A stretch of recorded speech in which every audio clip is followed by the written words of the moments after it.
Thank you, Rick, for starting the recording, and it is the top of the hour, so we're going to go ahead and get started. Welcome, everyone. I expect that additional people will be hopping on shortly, but we're going to get started. My name is Sarah Crymans, and I'm an extension educator with the University of Minnesota Extension, located out in West Central Minnesota.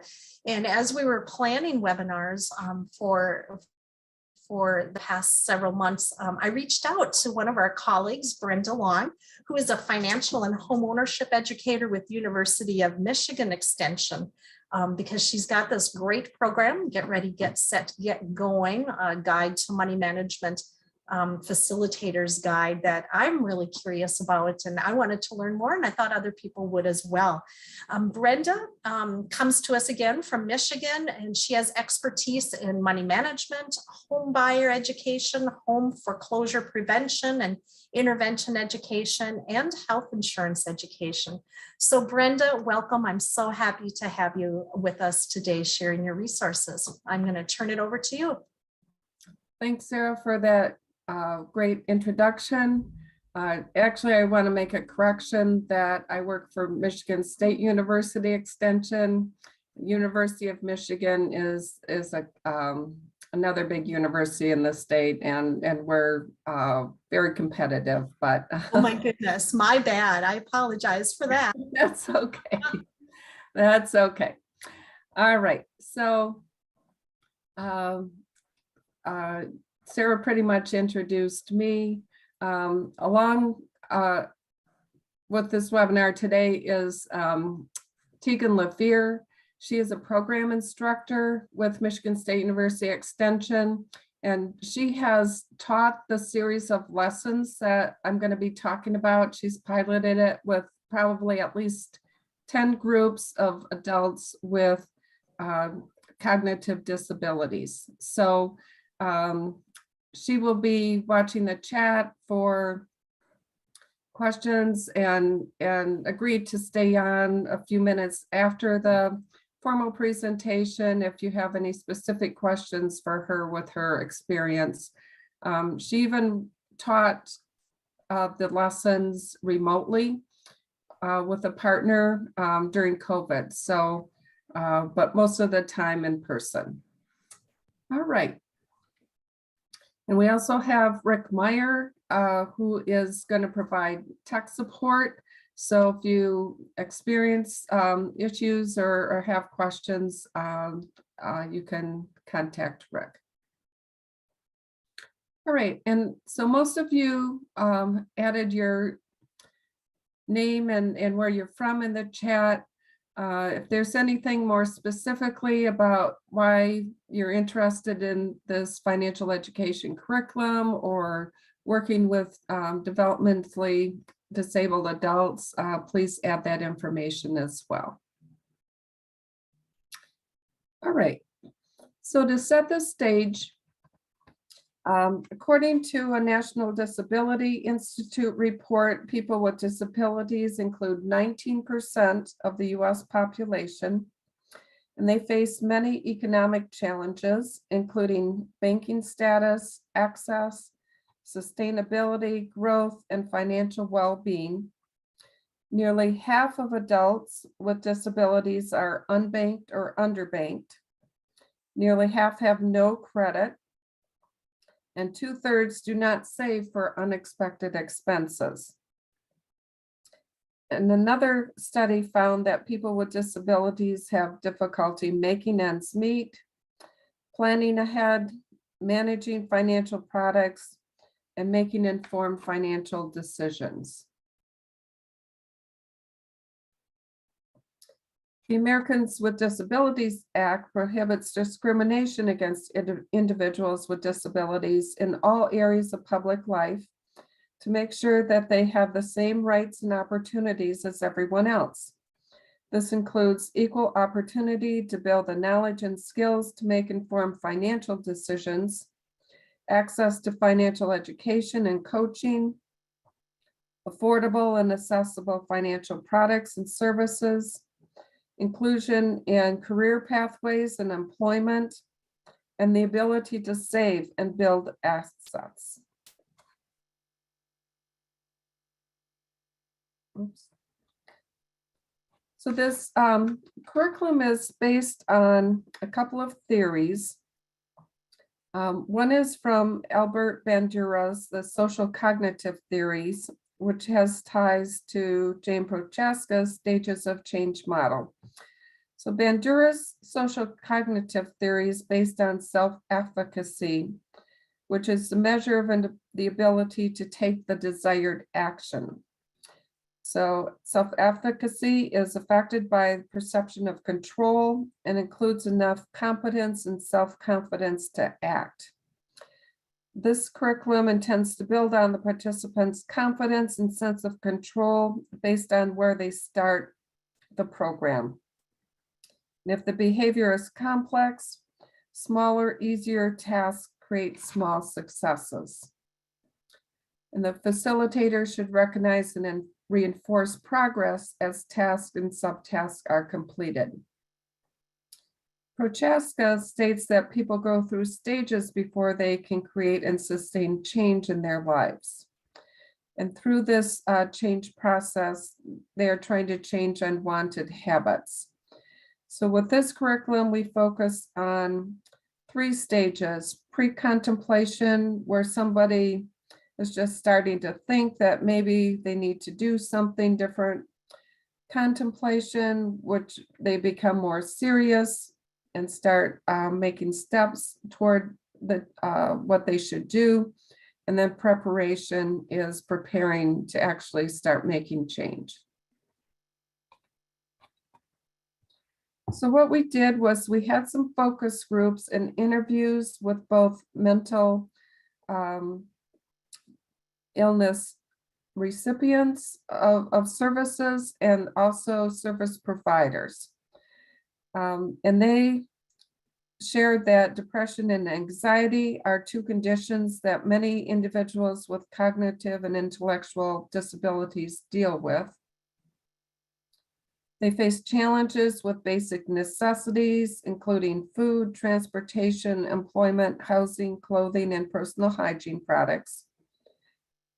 And so explaining concepts using step-by-step visual prompts is important, along with hands-on practice to build skills and motivate them to believe that they can adopt the behaviors that are learned.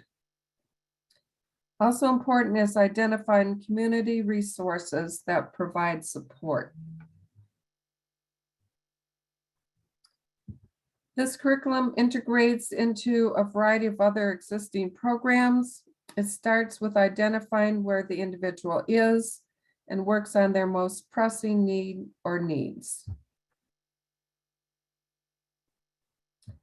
These lesson plans were developed for individuals with a cognitive disability to achieve 1 or more financial wellness goals, to manage monthly expenses and debts, to plan to save for the future, to manage credit appropriately, to select and manage financial products and services, to increase their financial knowledge and make informed decisions regarding their well-being, and to identify and connect with trusted sources for advice. And it uses a strategy of SMART goals. SMART is an acronym that stands for specific, measurable, attainable, realistic, and time-bound. Every SMART goal has these attributes. It's important for the goals to be written and then to ask yourself and all those who will be involved in making that goal a reality. Is this goal specific? Are the results easily measurable? Will I or my family easily be able to measure the goal if it has been met or not? Is the goal realistic for my current income, lifestyle, and household obligations? And does the goal have a completion date? If the answer to any of these questions is no, you can go back and update your goal to make sure that it is as specific as possible. And on the right side of this slide, you'll see the action planning handout that's at the end of most lessons. So Participants can continue working on a action plan that they started and want to continue, or based on what they learn in the lesson, they can start a new one. Each of the 12 lesson plans includes a session overview, the resources to prepare to maximize your workshop facilitation, a list of materials that you'll need, and detailed presenter notes to guide you.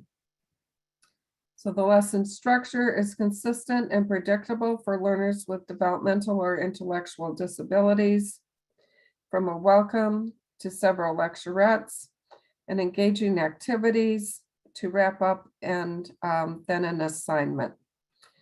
The presenter notes are also in the PowerPoint notes for each lesson.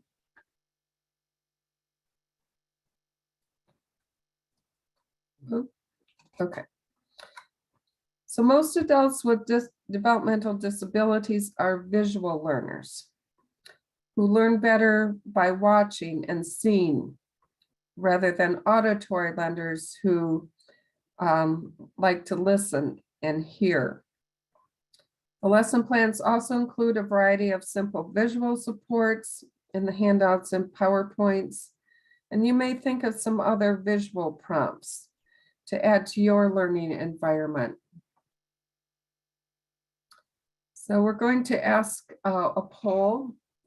What kind of visual prompts do you use when you're working with a group of learners?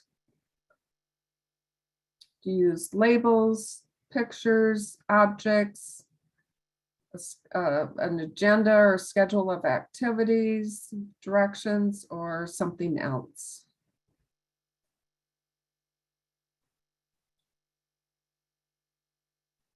All right, and I see people are putting their answers in. You can choose more than one.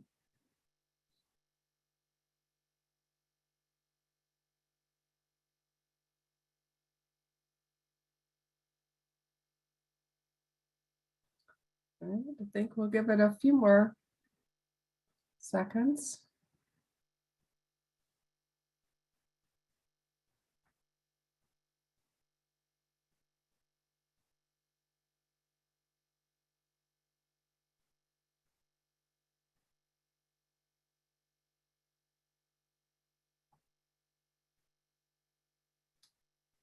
Okay.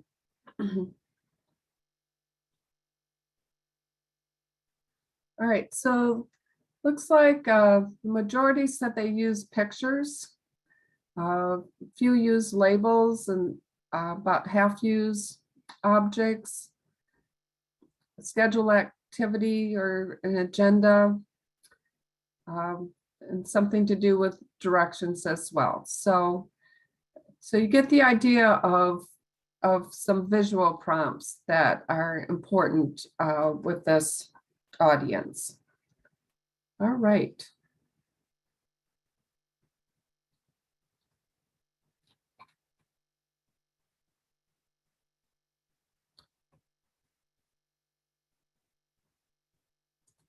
Okay.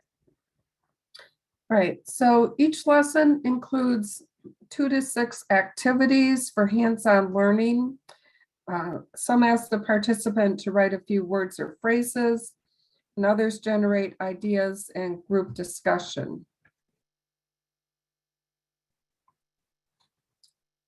And some are tools to use and apply the concepts. Others are more for reference and have some examples. In the handouts, our collection chosen from several reliable resources, including the Consumer Financial Protection Bureau's Financial Empowerment Toolkit called Your Money, Your Goals. Some are from a University of Minnesota extension curriculum, DollarWorks 2, and a few are from Michigan State University extension curricula. So I didn't reinvent the wheel. I borrowed from some good sources. So now you're probably asking, where can you find the curriculum? It's all on a website, and all the materials are free. And I think Rick might put this web link in the chat, and it's also on the slide.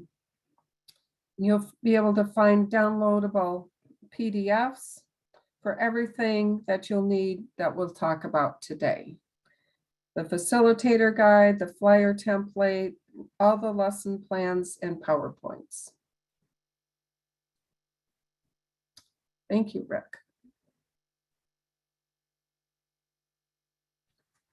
Okay, so I'd like to give a quick overview of the lessons, the 12 lessons. It begins with money decisions. The 2 lessons are what's my future and making good money decisions. These lessons help participants become aware of their own current financial management practices. They begin to identify their general strengths and weaknesses, as well as where they feel their skills are in certain areas of financial management. And the handout case study examples include basic needs that we identified are so important: housing, purchasing food, prescription medicine, and a cell phone. And also participants begin to identify their own personal goals. What are their priorities? This is an example of the ways I spend money handout when thinking about what makes a participant happy and what frustrates them around how they spend money. With a partner in the class, they list several ideas in each column. Focusing on decisions about basic needs like food and housing, this decision mind map activity includes a filled out sample for the facilitator and for participants to follow. So then they can do this for one of their goals or needs. The next section in the curriculum is organization, that focuses on organization of financial and life matters. Includes finding important papers, knowing what to keep or toss, cutting the clutter, and having a record-keeping system. Many participants react to the image on this slide. So beginning to get their finances organized, the lesson encourages them to think about if there are places inside or outside their home where they would like to reduce clutter, and to share experiences about that. The next section is on savings. It includes lessons on planning to save, which is more for the short and medium term, and then also saving for my future. This section helps participants identify the importance of having emergency savings funds, which we found out earlier about 2/3 do not have, as well as saving for future needs and wants through special savings accounts, and considering asset limits for those receiving public benefits like Social Security income. Participants will be able to set goals on how to accumulate savings for these purposes.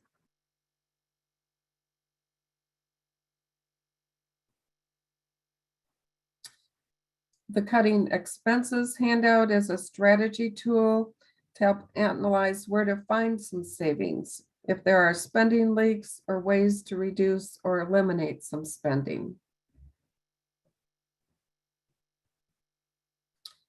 And then in lessons 6 and 7, we get to making and managing a spending plan. These 2 lessons help the participants identify and document the kinds of income sources they have, and they begin to track their expenses and identify changes that they may make in their personal finances. Also, participants will start determining the difference between needs and wants in their own lives. The allowance game is best for those who have a payee or someone who manages most of their money. Another option is the bean game from the Utah State University, which can be found by searching the bean game on the internet. And this game works for those who are independently in control of their spending.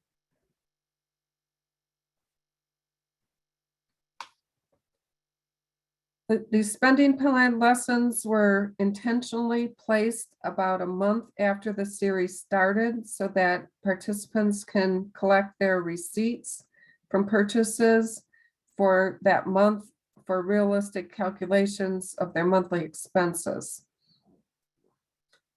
This slide has a sample budget tool that uses the 2021 Social Security income of minimum of $794 a month and guides them to fill out their own worksheet. Notice that the spending is $100 more than income, so then they must review for spending adjustments.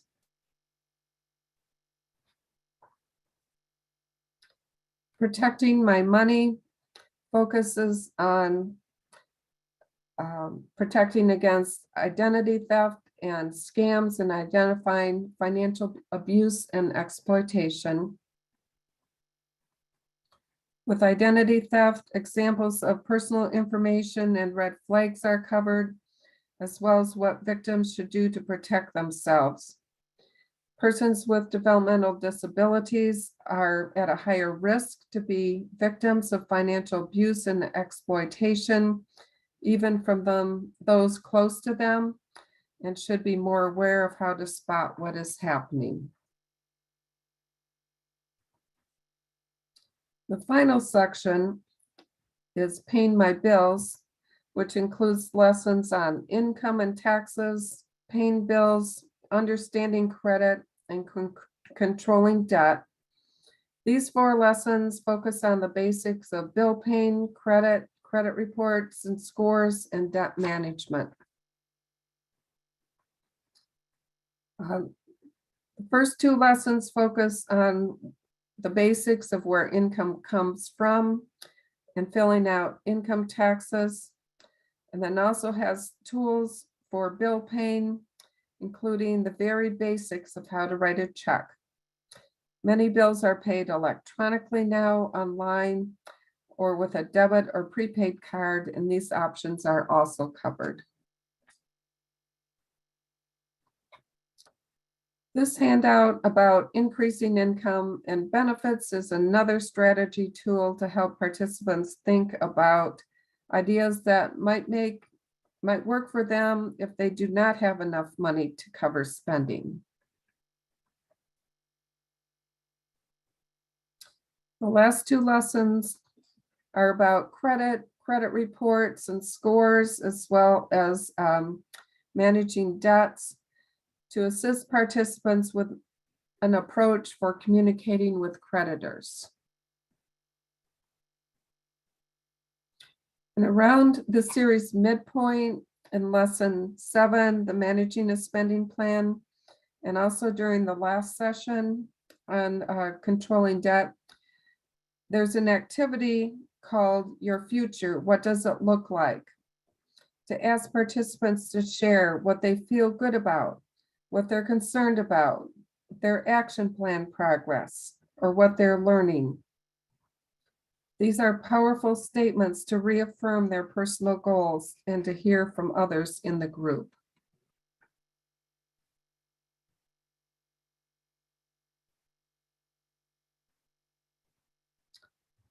Okay, so that's the overview of the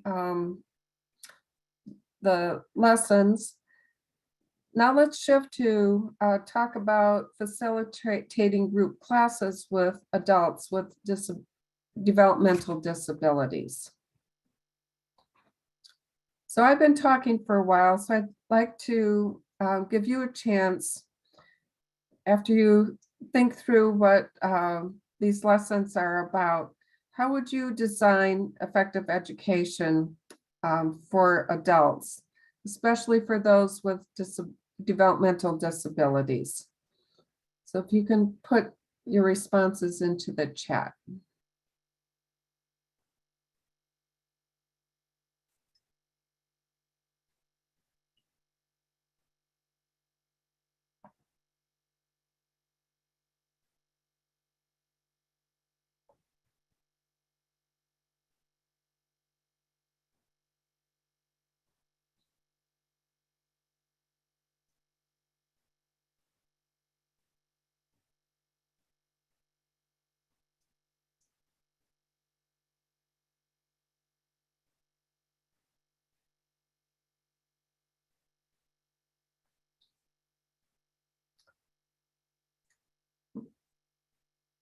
All right, so yeah, some responses coming in.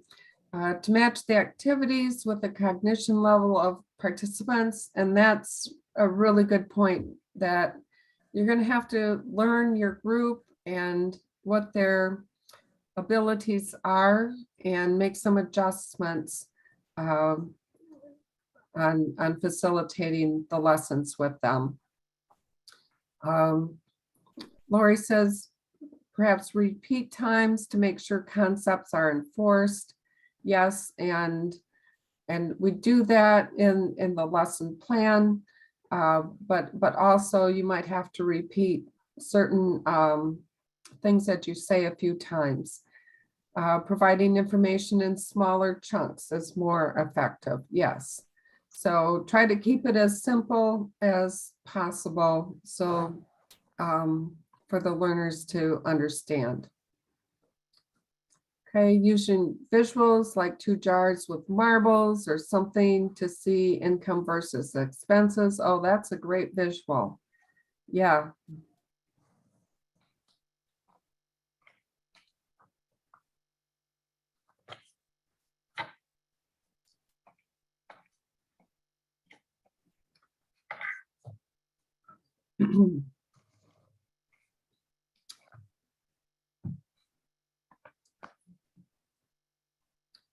All right, so keep thinking if you have any more ideas to add to the chat, that would be great. All right, so it's important to make people feel comfortable when they first arrive as a facilitator, and to offer assistance and accommodation for their needs. For example, some may prefer to sit near the facilitator so they can hear better. Some may be in a wheelchair and need certain space at the table. So asking questions, making sure that it's clear about what the lesson is going to cover, that it's a safe place to ask questions, to express their needs if they have any. So why is this important?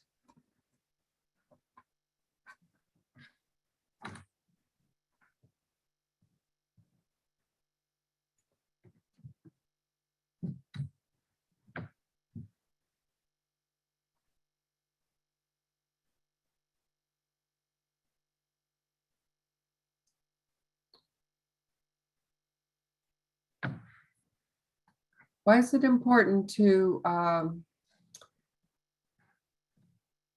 as a facilitator, to make sure that you're offering assistance, and if people want some, that they acknowledge, they accept that they want some from the facilitator. Okay, nice. Yeah, to provide a safe place, remove the barriers to learning when they feel safe, and to be able to adjust the beginning so that they can participate. Yeah, okay, great answers. Thank you. Okay. So that you start off with everyone feeling comfortable to participate instead of not being able to for some reason. Thank you.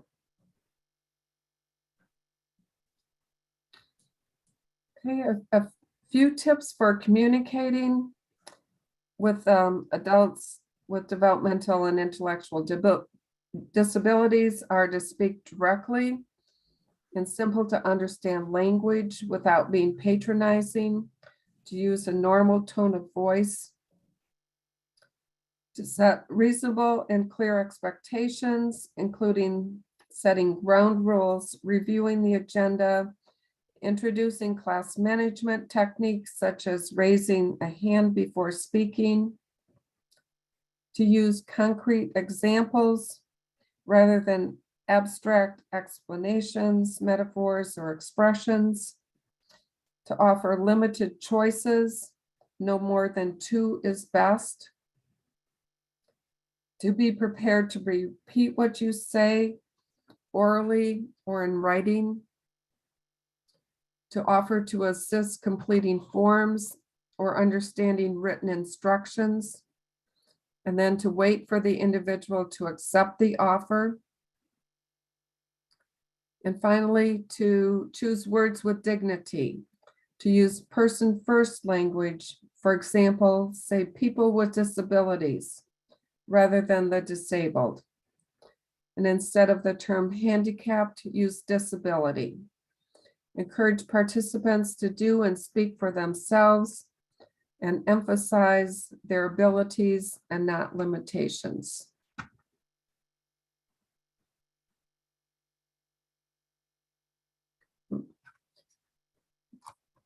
There's also a facilitator guide, and I really encourage you to read the entire facilitator guide. It contains many lists and tips for your preparation. If you have funds to purchase small reinforcement items for participants from a dollar-like store or office supplies, there are suggestions for most lessons in the facilitator guide. Plus, there's a pre and post evaluation survey to measure learning. There's where to order resources and links to 2 online training courses that I took to better understand working with this audience.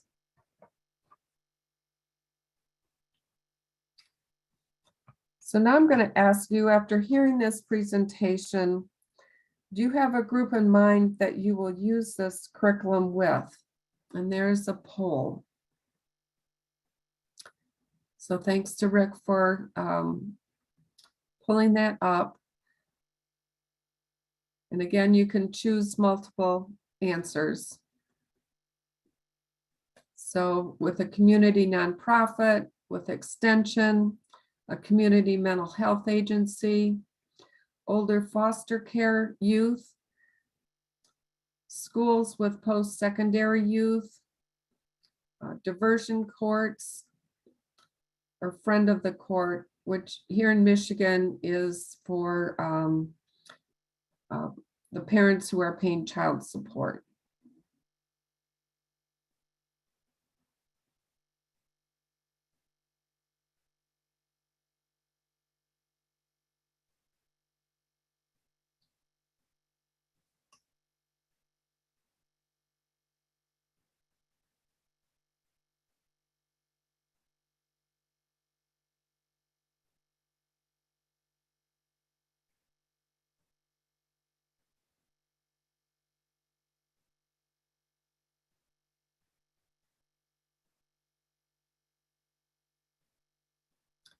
All right.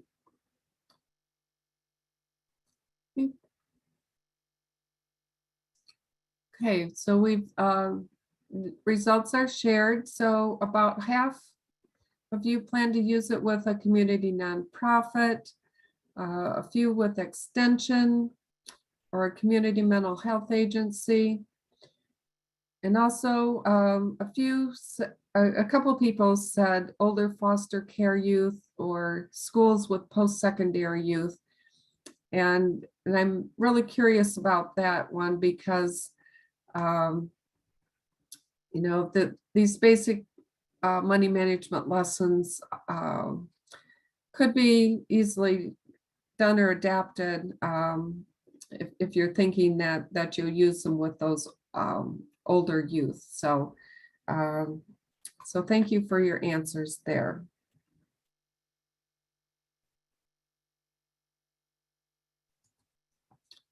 All right. So as the lead developer of this curriculum, I have some national marketing plans, and we'll propose some breakout sessions during upcoming conferences. I'd like you to also think about helping to spread the word about this curriculum, and what is your SMART goal action plan.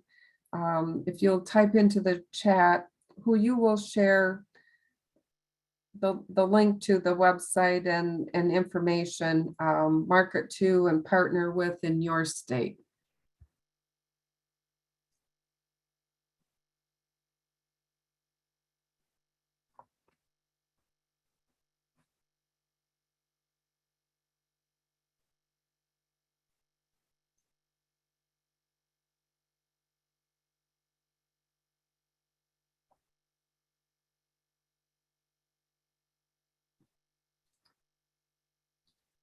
Because you probably have some partners that you're already working with, or know who might be interested, that you could forward the information.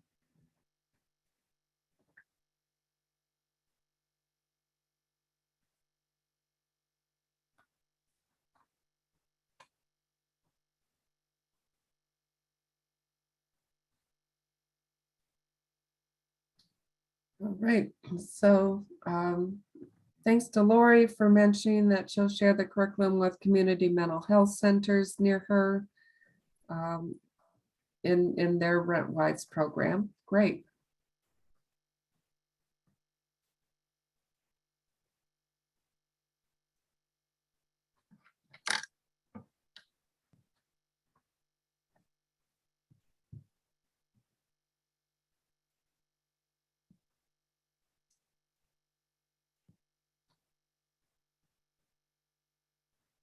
Right. Well, keep thinking about who else that you know in the area where you live who might be interested. And I do have our marketing person put together a nice a couple of paragraphs with links and so on to send out to potential partners or those that are interested. So, all right. So here's a repeat slide on where to find the curriculum online. It's free. The PDFs are all downloadable. So you can find it from our main mymoneyhealth.org website, but the direct link to the subpage is includes the /courses/get ready, get set, get going. All right. I'd also encourage you to check out our other offerings on our mymoneyhealth.org website for information and resources from Michigan State University Extension, and our focus on financial and homeownership education. We offer free money management webinars with a monthly schedule, and as well as homebuyer education that we charge a fee, but the money management webinars are free. All right, and I'll turn it back over to Sarah to wrap it up. Thank you, Brenda. I will go through a few slides, and then we'll invite Tegan to share some of her experiences. Thank you again for everyone for joining. If you could take just a few moments and complete the evaluation. Thank you, Rick, for putting that in the chat. This is valuable information for us as we plan future webinars and try to meet the needs of all of you as participants. Also, we will be sending a follow-up email. I believe, Brenda, it's probably okay for us to send a PDF of the slides, so folks will have those key links. So that'll be coming out pretty quickly, but expect another follow-up email within 30 days at the end of this series, and we'll be asking you a few more questions about, have you used the curriculum? What have you done? So to learn about any behavior changes or impact. In addition, watch for that follow-up email because we will have a playlist with links to all of the recordings in this webinar series, which is our Making Sense of It All financial series. Why don't you go to the next slide for me, Brenda? We are just finishing up our January through April webinars, and we're in the process of finalizing details on our May through August series. So I don't have a listing of those yet, but I encourage you to go to our University of Minnesota Extension website, our courses and events page. And Rick, thank you for adding that in the chat, to track webinars and events courses from all of our areas in Extension. In addition to family development, you'll find youth development, our community vitality, and our AFNR, or agriculture, food, and natural resources folks at that website. One more slide here, I think. We also invite folks to get social with us with our family development, our Center for Family Development and Extension. So you can see links for Facebook, Instagram, Pinterest, Twitter, YouTube. YouTube has several recordings of different things there, as well as LinkedIn. And then at the bottom, you can see our family news e-newsletter. So we invite folks to subscribe to that, and I will include this in the follow-up email. So Rick, no need to put all of those in the chat, but we'll include those in the follow-up email. So Brenda, why don't I'm going to turn it back to you and Tegan, and have you all share some more information about the experiences she has had using it with clientele. All right, thanks so much, Sarah. I did want to mention one other comment in the slides about being the facilitator, and that was to be careful not to use acronyms. That we, as you know, we use acronyms all the time, but especially with this audience, they wouldn't know what that means. So to be careful about that. All right, so Tegan, any other thoughts or experiences as you've taught these lessons many times with groups? I have. I've had several different instances, and as the curriculum is 12 weeks long, it lasts about 3 months working with a group together. And sometimes my groups are, most of them, I'm partnering with some day workshops locally by me, and they would set up groups with 4 to 6 people in each class. Sometimes the highest I had was 8. But getting to know the individuals in each class, and you could have varying levels of capabilities in that class, but and I spend a lot of time like focusing on each of them, asking lots of questions individually, focusing on them. The first day, I always tell them to come up with a goal and to dream big. You know, there's no limits, whatever their goal might be. And I've had people say they want to own a restaurant. And as we go through the classes, you kind of discover they've never worked in a restaurant. So when I tell them that, you know, set your goal however you want it, and then we'll work on it as we go. And then we kind of break it down and back up and set up a goal to maybe get a job in a restaurant. So you learn the different steps and what it takes to run a restaurant, and then kind of realigning their goals as we go through. I've had a wide range of goals just for planning a day trip so they could go to some town that they really want to see for something specific. To someone else, he wanted to go to space camp, and he took the time to go and research with the help of one of his the people that worked with him, the air flight, how much it cost to go to the space camp and how much it would cost to get there, whether they flew or they drove. And he did a lot of research and took it home, and his father was impressed with how much research he did on the subject and decided that he didn't have to fly, that he would drive him and he would help him get to space camp. But that was his goal, to save all his money so that he could do this camp that was a week long. And so I'm kind of anxious to see what happens. He was in my group last fall to check in on him, and he gave himself a year to save up for that. So anybody that has attended has enjoyed it, and they have a lot of fun, and they like coming up with their own plans and talking about themselves and whatever their goals are. I've really enjoyed working on this curriculum with this population. If you have any questions, I'm happy to answer them. Keegan, this is Sarah.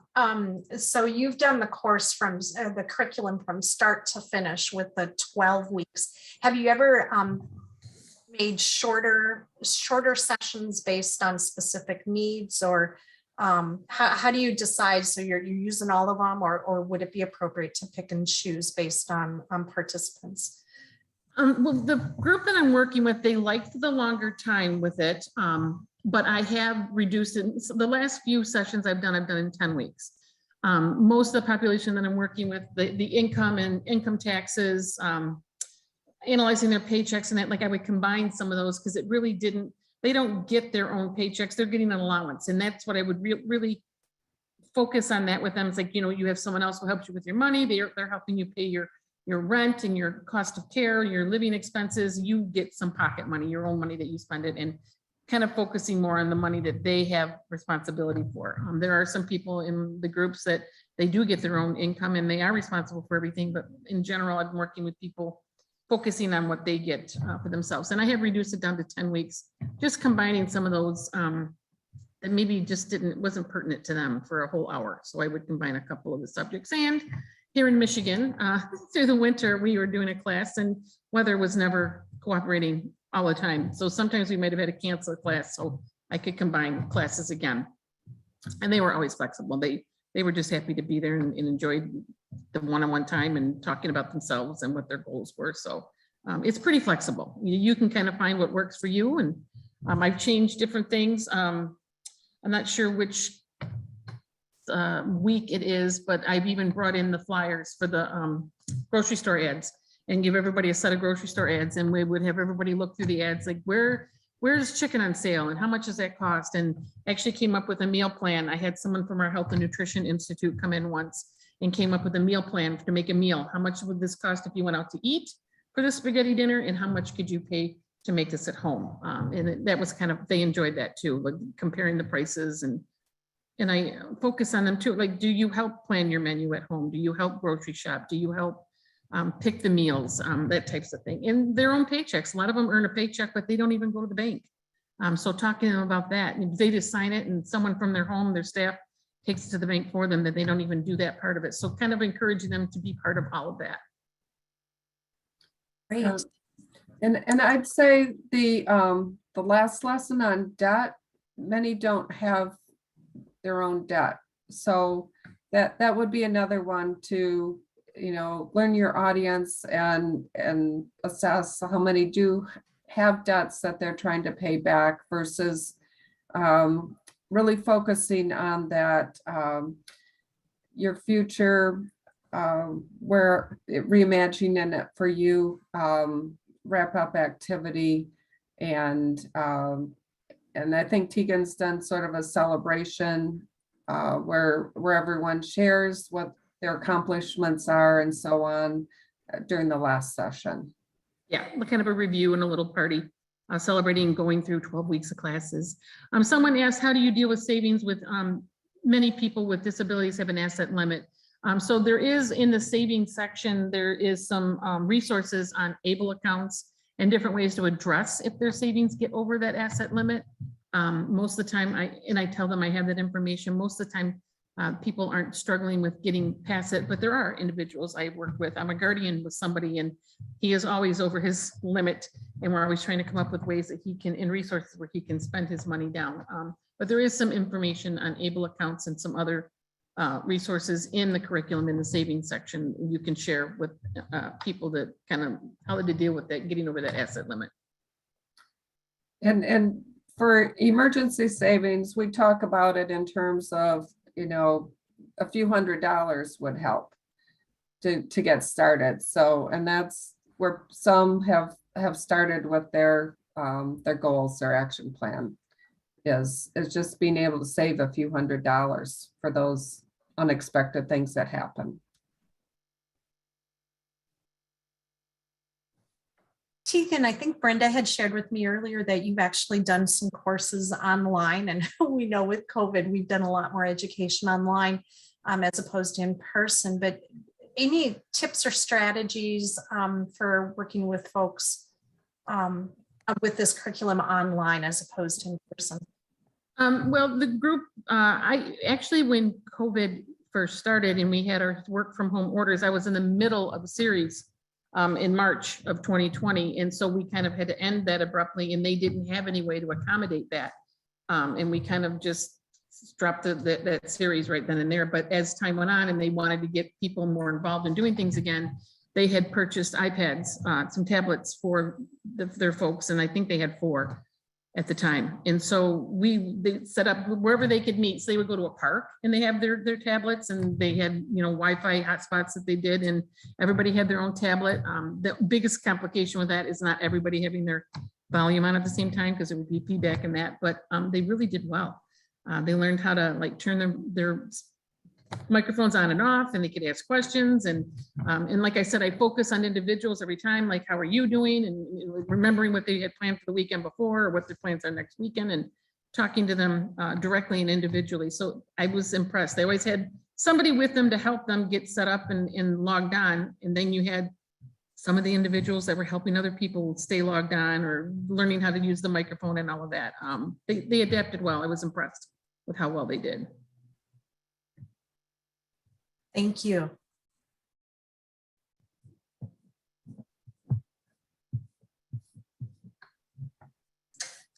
Are there any final questions for Brenda or Tegan? Well, we will hang out here for a few more minutes, but again, I want to thank everyone for coming, for participating. Please watch for the follow-up email. It'll be in your inbox in the next day or two, and you'll have all the links, and then you can dig into the curriculum and figure out how you might be able to use it with folks you work with. And definitely I will include Brenda's email address in that too. So if you've got specific questions related to the content, you can connect with her. But thank you so much, Brenda, for presenting, and Tegan for sharing your experiences. I so appreciate it. Rick, I think we can stop the recording.